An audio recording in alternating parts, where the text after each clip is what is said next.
Hello అండి, నమస్తే. నేను Uma. Welcome to my channel Uma చెప్పిన మాట. ఈరోజు రెసిపీ వచ్చేసి హెల్తీ, టేస్టీగా ఉండే చాలా రుచికరమైన బ్రేక్ఫాస్ట్కే కాదు, డిన్నర్కే కాదు, లంచ్ కిందైనా దీన్ని ప్రిపేర్ చేసుకోవచ్చండి. బరువు తగ్గాలనుకున్న, డయాబెటీస్ ఉన్నవారైనా ఫైబర్ రిచ్ ప్రోటీన్ ఫుడ్ అండి.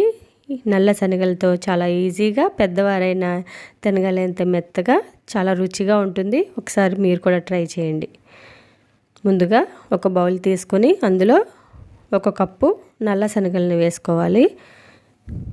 ఇలా పొట్టుతో పాటు తీసుకుంటే మనకి శనగలు ఫైబర్ కంటెంట్ ఎక్కువగా ఉండి హెల్త్కి చాలా మంచిది.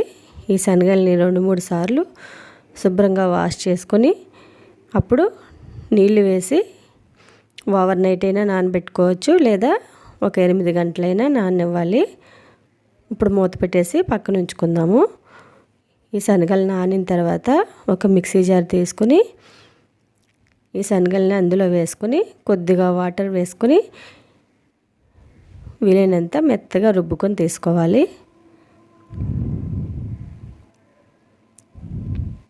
ఇలా మొత్తం శనగలు రుబ్బిన తర్వాత ఇందులో చిన్నగా కట్ చేసుకున్న ఉల్లిపాయ ముక్కలు,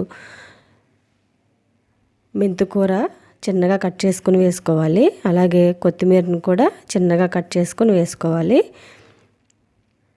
మీరు వీటి ప్లేస్లో ఏ పాలకూర అయినా, తోటకూర అయినా వేసుకోవచ్చండి. మెంతికూర వేసుకుంటే టేస్ట్ బాగుంటుంది. ఇందులోనే చిన్నగా కట్ చేసుకున్న అల్లం ముక్కలు, పచ్చిమిర్చి ముక్కలు, రుచికి సరిపడినంత సాల్టు, కొద్దిగా జీలకర్ర వేసి బాగా మిక్స్ చేసుకోవాలి. అందరికీ చిన్న రిక్వెస్ట్ అండి, మన ఛానల్ని ఇప్పటి వరకు ఎవరైనా సబ్స్క్రైబ్ చేసుకోకపోతే సబ్స్క్రైబ్ చేసుకోండి. నేను పెట్టిన ప్రతి వీడియో కూడా మీకు నోటిఫికేషన్ రూపంలో వస్తుంది. వీడియోని ఫస్ట్ నుంచి లాస్ట్ వరకు కూడా స్కిప్ చేయకుండా చూసేయండి. ఇప్పుడు ఈ మిశ్రమాన్ని శుభ్రంగా బాగా కలిసే వరకు కలుపుకోవాలి. ఆకుకూరలు ఎంత ఎక్కువ వేసుకుంటే అంత మంచిదండి. మీకు ఆకుకూరలో సపరేట్గా కూర వండినప్పుడు తినట్లేదు అనుకున్నప్పుడు ఇలాగ ఈ విధంగా బ్రేక్ఫాస్ట్ కింద ఈ విధంగా తయారు చేసి పెట్టండి. అస్సలు టేస్ట్ అనేది ఎక్కడ తేడా ఉండదు. రుచి చాలా బాగుంటుంది. పిండి ఇలా లూజ్గా కాకుండా, అలాగే టైట్గా కాకుండా, ఇలా గట్టిగా కాకుండా ఈ విధంగా కలుపుకోవాలి. మరి రుబ్బుకునేటప్పుడే వాటర్ ఎక్కువ వేసుకోకూడదు. ఇప్పుడు స్టవ్ మీద ప్యానం పెట్టుకుని ఆయిల్ వేసి, ఆయిల్ బాగా వేడైన తర్వాత 2 గరిటెల పిండిని వేసుకుని, మరి పలచగా కాకుండా కొంచెం మందంగా వేసుకోవాలి. ఇప్పుడు వీటి మీద ఫ్లాట్ సీడ్స్ని కూడా వేసుకుంటే హెల్త్కి చాలా మంచిది కదా.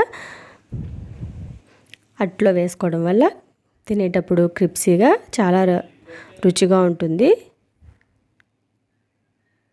ఒకవైపు బాగా వేగిన తర్వాత పైన కూడా కొద్దిగా ఆయిల్ వేసుకుని రెండో వైపుకి టర్న్ చేసుకుని ఇంకొక 2-3 నిమిషాలు బాగా వేపుకుంటే మనకి బ్రేక్ఫాస్ట్ రెడీ అయిపోతుందండి. ఇది ఫైబర్ కంటెంట్ ఎక్కువగా ఉంటుంది, ప్రోటీన్స్ కూడా బాగా ఉంటాయి. అందుకని బరువు తగ్గాలనుకునే వారి కోసమైనా, లేదా డయాబెటీస్ ఉన్నవారైనా చాలా ఈజీగా ప్రిపేర్ చేసుకోవచ్చు. చేసుకోవడం కూడా చాలా సులువు.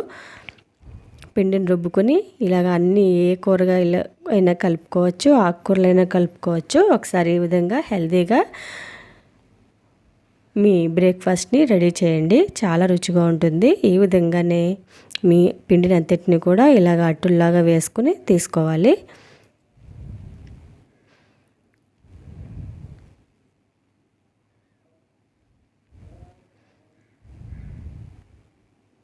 ఇలాగ అన్ని వైపులా వేగిన తర్వాత రెండో వైపు కూడా టర్న్ చేసుకుని